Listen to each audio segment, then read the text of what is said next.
In a completely unexpected turn of events, the Phoenix Suns are taking form into something more than just a plucky, aligned group that doesn't give up. In fact, they just made the 5-0, well, now 5-1 San Antonio Spurs give up. About 5 minutes left in the fourth quarter. Hit the like button for me and tell me in the comments if you believed that the Suns were going to beat Wemby and the Spurs. Because I forgot to make a poll during the live stream, but I imagine that if I did, asking that question, it probably would have gotten like a solid 90% no. And the 10% saying that they thought Phoenix was going to win would be lying. Let's get into some of the details of this game because I really think that they're worth mentioning. And first, let me tell you, for better or worse, I am dangerously high on this Suns team right now. I know it was just a regular season game, not a playoff game or a play-in game, but I did not know that this team was capable of what they put on tape versus the Spurs. Let's start with the obvious, the three-point shooting. It was off the damn charts, people.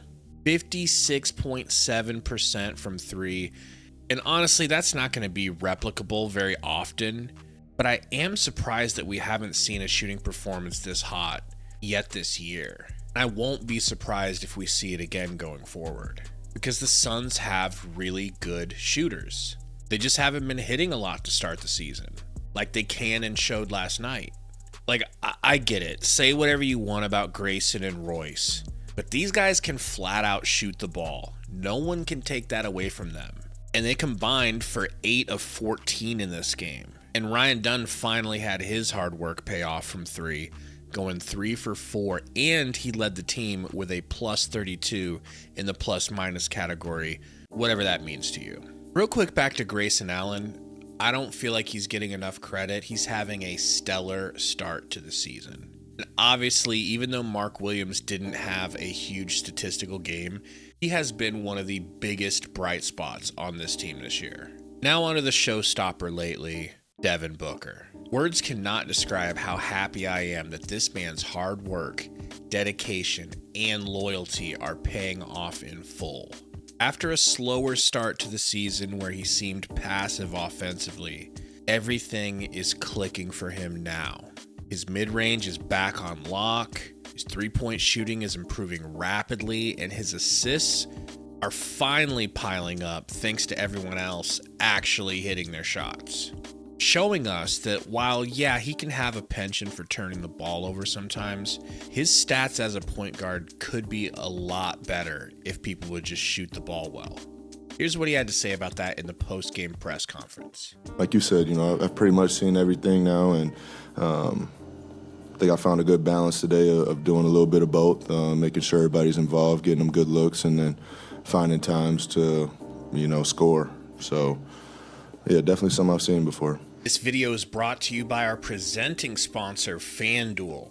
Sundo and I will be using FanDuel Sports all season for every bet and parlay, and so should you. Sign up today and start winning money on the Suns. The Suns bench gave them great minutes last night, scoring a ridiculous 50 points, including 15 from Colin Gillespie, who continues to make his believers look brilliant. The other big story of the game, and something that bodes well for the Suns going forward under Jordan Ott, is the incredible defense that they schemed up and performed against Wemby, my leading candidate for MVP this season. And once again, shout out to Royce O'Neal for accepting that assignment and handling it well. Every time Wemby posted him up, my heart skipped a beat for fear of what a laughable mismatch it looked like. Book again explained how they defended Wemby really well. Take a listen. We're just trying to, crowd up under him. Don't let him get comfortable. Keep him away from the rim. He's obviously a threat all over the court, but if he's shooting over top of us and shooting fades, we'll kind of live with that. But we doubled him a lot tonight too in the post. So tough coverage. We've seen what he's been doing to the league. So we just want to slow it down a little bit tonight. The Suns not only limited Wemby to 2 points in the first half, but also only 9 points total. That's insane. And it was not just him having a bad game. They stopped him.